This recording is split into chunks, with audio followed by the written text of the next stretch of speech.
يا أيها الذين أوتوا الكتاب آمنوا بما نزلنا مصدقا لما معكم من قبل أن نطمس وجوها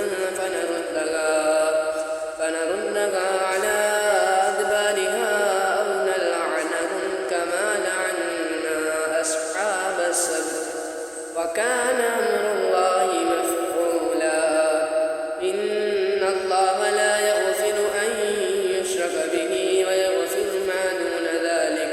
ما دون ذلك لمن يشاء ومن يشرك بالله فقد افترى إثما عظيما.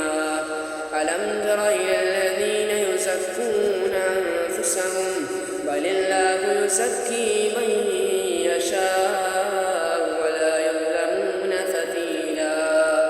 انظر كيف يفترون على الله الكذب وكفى به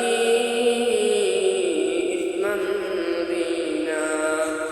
ألم تر إلى الذين أوتوا نصيبا من الكتاب يؤمنون بالجبت والطاغوت ويقولون للذين كفروا هؤلاء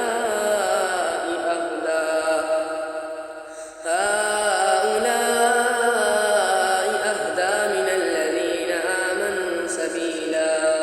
أولئك الذين لعنهم الله ومن يلعن الله فلن تجد له نصيرا. أم لهم نصيب من الملك فإذا لا يؤتون الناس نقيرا. أم يحسدون الناس على ما آتاهم الله من فضله فقد آتينا